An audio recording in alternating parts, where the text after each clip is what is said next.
കേരളത്തിന്റെ ഒരു ദശാബ്ദകാലം പഴക്കമുള്ള സ്വപ്നമാണ് all India institute of medical science എന്ന എയിംസ്. ആരോഗ്യരംഗത്ത് ലോകത്തിന് തന്നെ മാതൃകയായ സംസ്ഥാനത്തിന് എയിംസ് എന്തുകൊണ്ടും അർഹതപ്പെട്ടതാണ് താനും. മൂന്നാം മോദി സർക്കാരിന്റെ ആദ്യ ബജറ്റിലെങ്കിലും ഇത് യാഥാർത്ഥ്യമാകുമെന്ന് കേരളം പ്രതീക്ഷിച്ചിരുന്നു. എന്നാൽ ആ സ്വപ്നത്തിന്റെ ചിറകാണ് മോദി സർക്കാർ നിഷ്കരുണം അരിഞ്ഞു വീഴ്ത്തിയത്. ഒറ്റ നോട്ടത്തിൽ തന്നെ സംസ്ഥാനങ്ങൾക്കിടയിൽ വിവേചനപരമായ സമീപനം കൈക്കൊള്ളുന്ന ബജറ്റാണ് കേന്ദ്ര ധനമന്ത്രി നിർമ്മല സീതാരാമൻ കഴിഞ്ഞ ദിവസം പാർലമെന്റിൽ അവതരിപ്പിച്ചത്. എന്നാൽ സ്വന്തം കസേര ഉറപ്പിച്ചു നിർത്താനായി ആന്ധ്ര, ബീഹാർ ഉൾപ്പെടെയുള്ള NDA ഭരിക്കുന്ന സംസ്ഥാനങ്ങൾക്ക് വാരിക്കോരി നൽകിയിട്ടുമുണ്ട്.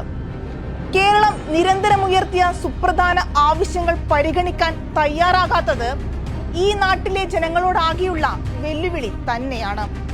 നിലവിൽ ദക്ഷിണേന്ത്യയിൽ എയിംസ് ഇല്ലാത്ത ഏക സംസ്ഥാനമാണ് കേരളം. കോഴിക്കോട് കിനാലൂരിൽ ഭൂമി കണ്ടെത്തിയ ശേഷം ഇക്കാര്യം കേന്ദ്ര സർക്കാരിനെ സംസ്ഥാനം അറിയിച്ചിട്ട് പോലുമാണ് ഈ കൊടിയ അവഗണന. അമ്പലവും പള്ളിയും വീടുകളും സ്ഥിതി ചെയ്യുന്ന ഭൂമിയടക്കം 40.68 ഹെക്ടർ ഭൂമിയാണ് ഏറ്റെടുക്കേണ്ടത്. ഈ ഭൂമിയടക്കം വിട്ടു നൽകാൻ ഉടമകൾ സന്നദ്ധത അറിയിക്കുകയും ചെയ്തിരുന്നു. എന്നാൽ കേരളം ഇടതുപക്ഷം ഭരിക്കുന്നു എന്ന ഒറ്റ കാരണത്താലാണ് ഈ കടുത്ത അവഗണന. സുരേഷ് ഗോപിക്ക് എനിക്ക് തോന്നുന്നു കേരളത്തെ കുറിച്ച് വലിയ ഗ്രാഹ്യമില്ലെന്ന്. കിനാനൂര് സ്ഥലം സർക്കാരിന് കിടക്കുന്നു, അവിടെ സ്ഥാപിക്കാം. എന്തിനു അക്വയർ ചെയ്യണമെന്ന്? സർക്കാരിന്റെ സ്ഥലം കിടക്കുകയല്ലേ, അതല്ലേ മുഖ്യമന്ത്രി പറയുന്നത്. പിന്നെന്താ അദ്ദേഹം പറയുന്നത്? സ്ഥലം ഏറ്റെടുത്ത് നൽകാന്ന് പറഞ്ഞ ചുമന്ന് ഡൽഹി കൊണ്ടുപോകണോ? കേരളത്തിന്റെ ഏറ്റവും വലിയ പ്രശ്നം ഈ റബ്ബറിന്റെയും വാണിജ്യങ്ങളുടെയും വിലയല്ലേ. എന്തുണ്ട് ഈ ബഡ്ജറ്റിൽ അവർക്ക് വേണ്ടിയിട്ട്? തറവിലയെക്കുറിച്ചോ താങ്ങുവിലയെക്കുറിച്ചോ എന്തെങ്കിലും പ്രത്യേക സഹായത്തെക്കുറിച്ചോ പരാമർശമുണ്ടോ? എന്താ മത്സ്യമേഖലയ്ക്ക് വേണ്ടിയിട്ട് വല്ല പ്രത്യേക പദ്ധതിയുണ്ടോ? അല്ല, ഇവിടെ തീരദേശത്ത് ചെല്ലുന്നില്ലേ? നമ്മുടെ തീരദേശത്ത് കടലോരത്ത് വലിയ കടലാക്രമണം, അതിന് ഒരു പ്രതിരോധം ഉയർത്തുന്നതിന് കേന്ദ്ര സർക്കാരിന്റെ സഹായം വേണ്ടേ? ഇനി എന്ത് തരത്തിലുള്ള പ്രതിരോധമായാലും അതിന്റെ ചെലവിൽ ഭാഗം വഹിക്കാൻ തീരുകയാണ്. കേന്ദ്ര സർക്കാരിന്റെ ഇന്നത്തെ രാഷ്ട്രീയ നിലനിൽപ്പിന് അനിവാര്യമായ പ്രഖ്യാപനങ്ങൾ മാത്രമാണ് ബജറ്റിലുള്ളത്. മോദി സർക്കാരിന്റെ അതിജീവന ബജറ്റ് എന്ന് സിമ്പിളായി പറയാം. ബീഹാർ, ഉത്തർപ്രദേശ് സംസ്ഥാനങ്ങളിൽ 2 വീതം എയിംസുകളാണുള്ളത്. രാജ്യത്താകെ 25 എയിംസ് ഉണ്ട്. കേരളം വേണ്ടതൊക്കെ ചെയ്തിട്ടും യുദ്ധപ്രഖ്യാപനം എന്ന മട്ടിലാണ് മോദി ഭരണകൂടം അവഗണന തുടരുന്നത്. എയിംസ് ഉൾപ്പെടെയുള്ളവ പരിഗണിച്ചില്ലെന്ന് മാത്രമല്ല, പ്രകൃതി ദുരന്ത നിവാരണ കാര്യങ്ങളിലും ടൂറിസം മേഖലയിലും കേരളത്തെ തഴഞ്ഞു. കേരളത്തിൽ നിന്നും ഒരാളെ ലോക്സഭയിലേക്ക് പറഞ്ഞയച്ചാൽ ടൂറിസം മേഖലയിലടക്കം സംസ്ഥാനത്തിന് പുത്തൻ ഉണർവുണ്ടാകുമെന്ന് മോദി ഘോരമായി വാഗ്ദാനം നൽകിയിരുന്നു. BJPക്ക് MP ഉണ്ടായി എന്ന് മാത്രമല്ല, അദ്ദേഹം കേന്ദ്രമന്ത്രിയായിട്ട് പോലുമാണ് ഈ അവഗണന. എന്തുകൊണ്ടാണ് ഈ സമീപനം എന്നതിന് ഉത്തരം കിട്ടിയേ മതിയാവൂ. രാജ്യസഭയിൽ ഡോക്ടർ ജോൺ ബ്രിട്ടാസ് MP അടക്കം ഉന്നയിച്ച ആവശ്യങ്ങൾ പാടെ തള്ളിയത് എന്തുകൊണ്ടാണ്? Government of Kerala has already identified and proposed Kinalur in Kozhikode district as a suitable location equipped with all necessary facilities to cater the requirements for a All India Institute of Medical Science. However, despite repeated appeals from the state, a definitive decision from the union government is still awaited.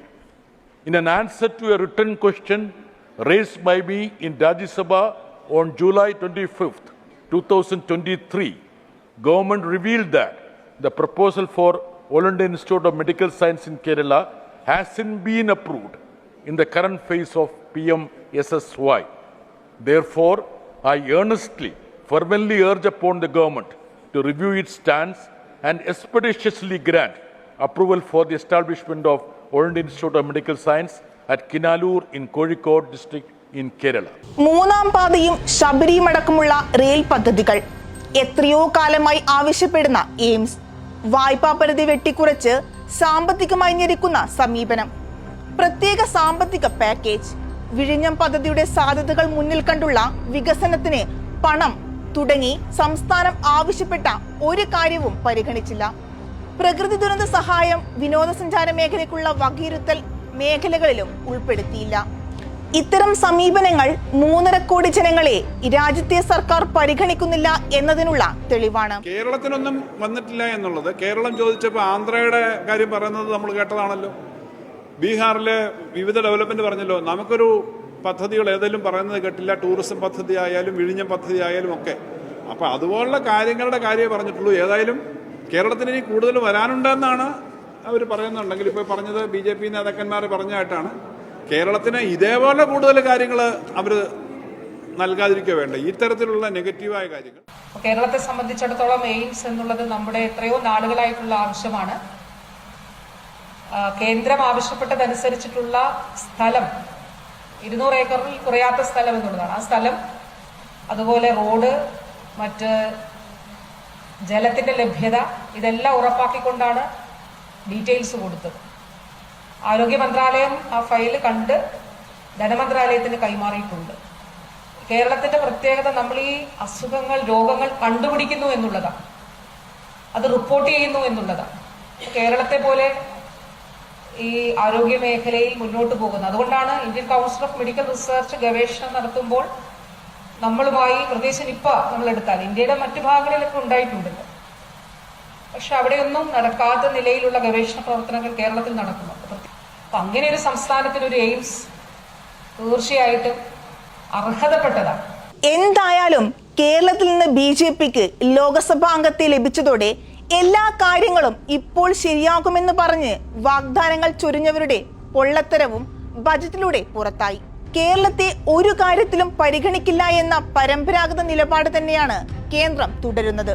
2 കേന്ദ്രമന്ത്രിമാർ കേരളത്തിൽ നിന്നുണ്ടായിട്ടും ഈ ആവശ്യം നേടിയെടുക്കാൻ എന്തുകൊണ്ട് കഴിഞ്ഞില്ല എന്ന ചോദ്യം അവരെ വേട്ടയാടുമെന്ന് ഉറപ്പാണ്.